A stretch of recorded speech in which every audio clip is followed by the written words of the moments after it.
There are few cities in the world more famous for culture, art and entertainment than San Francisco.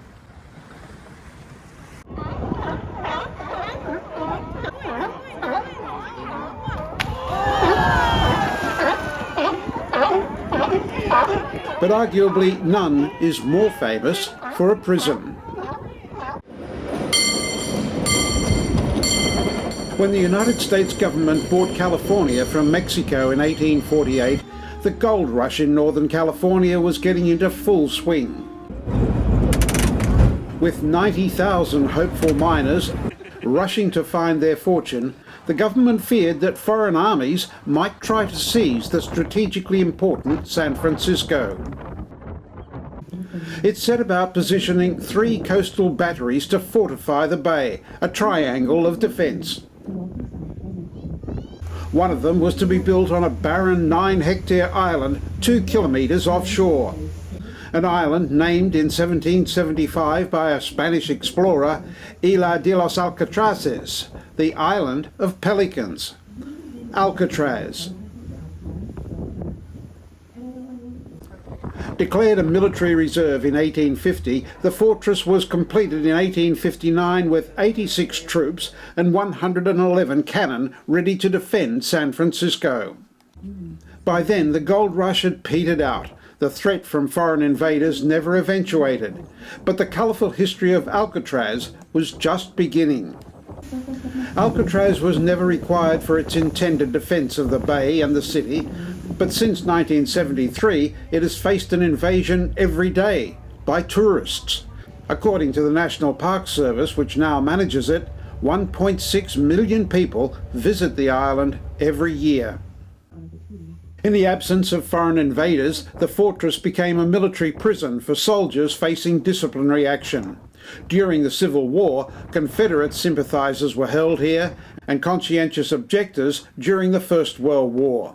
Perhaps most bizarrely, 19 hostiles, as they were called, of the Hopi tribe from northern Arizona were sent there for 6 months because they wouldn't farm as the government instructed, and they opposed forced education in government boarding schools. Plagued by the high cost of bringing water, food and supplies to the barren island, the army closed the military prison in 1932, and it was handed over to the federal prison system to house the worst of the worst, the most dangerous, the most incorrigible prisoners for the next 29 years. I would recommend using this restroom before you start heading up that hill. As tourists are landed at the dock, there is a stark reminder of its abandonment. In 1969, a group of some 100 Native American student activists from San Francisco took over the unoccupied island, claiming a treaty between the United States government and the Sioux peoples in 1868 gave Native Americans the right to reclaim lands that had previously belonged to them if these lands were retired, abandoned, or went unused by the federal government. That occupation lasted 19 months, but now Alcatraz is busier than ever, drawn by morbid curiosity of its darkest days. When it was converted to a federal penitentiary, the stark message to prisoners throughout America was, break the rules and you go to prison. Break the prison rules and you go to Alcatraz.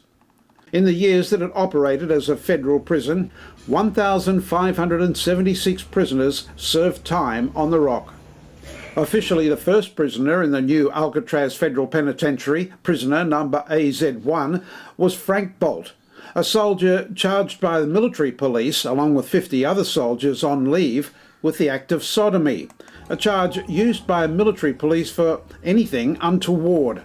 He was sent to Alcatraz along with 34 other soldiers as military prisoners. But the most notorious was prisoner number AZ85, Chicago gangster Al Scarface Capone, who spent 5 years in cell number 181. He acquired a few more scars when another inmate slashed him with scissors from the barber shop, but it caused only minor injuries. He would later die in hospital from syphilis. Amongst the most infamous was Robert Stroud, the Birdman of Alcatraz. Convicted of manslaughter, assault of a fellow inmate and the murder of a prison guard, he was also a bird lover, ornithologist and the author of 2 books on canaries and their diseases. Although there were hundreds of birds on the island, he was allowed to study birds but never allowed to actually keep them on Alcatraz. Equipment requested for scientific studies was used to make a still for homebrew, and bird cages concealed contraband. Life in Alcatraz was never meant to be comfortable. The cells were extremely basic and had no privacy. They were 2.7 metres deep by 1.5 metres wide and 2.1 metres high. They contained a bed, a desk, wash basin and toilet. One benefit of being incarcerated in Alcatraz was that each prisoner had his own cell, which meant that there was a degree of protection from sexual or violent assault by other prisoners. But the prisoners did have the luxury of hot showers, not for their convenience, but so that they couldn't become acclimatised to cold waters of San Francisco Bay if they escaped. Alcatraz was deliberately designed to force prisoners to conform. When they arrived, they were given a handbook of rules and regulations, 53 of them to be precise. The harshest was what was called the rule of silence, but this was relaxed in the late 1930s because it was considered too harsh even for Alcatraz. For those who did not conform, there was D Block, 36 cells and 6 solitary confinement cells, known as the Hole, which could be closed in total darkness. Those who were sent there spent a couple of days, but it would seem like an eternity.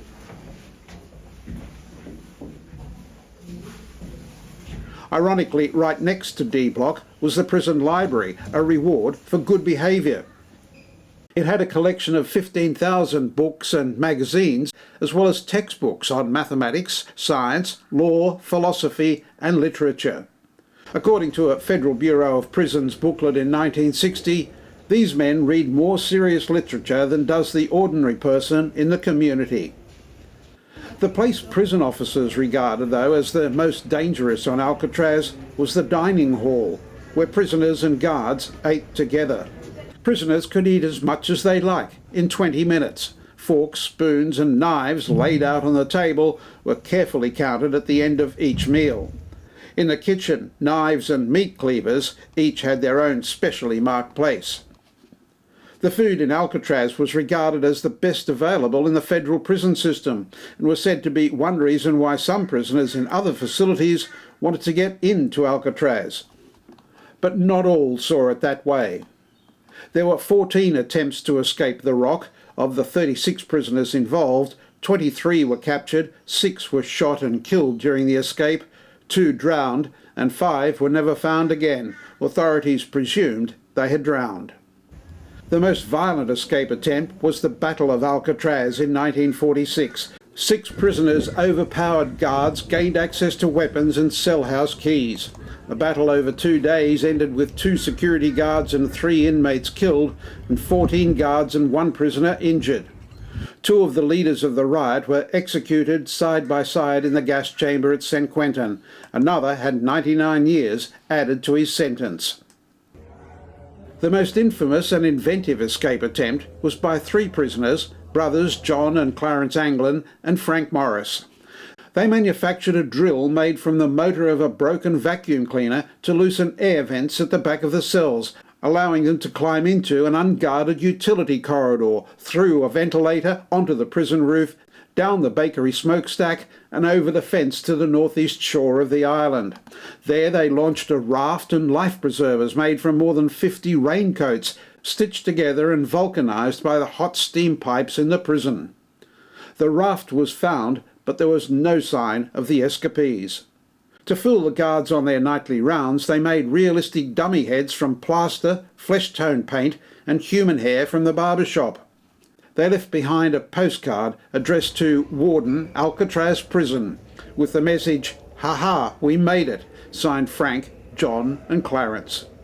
Despite an investigation which lasted for nearly 2 decades, the FBI was never able to confirm whether they did, in fact, make it.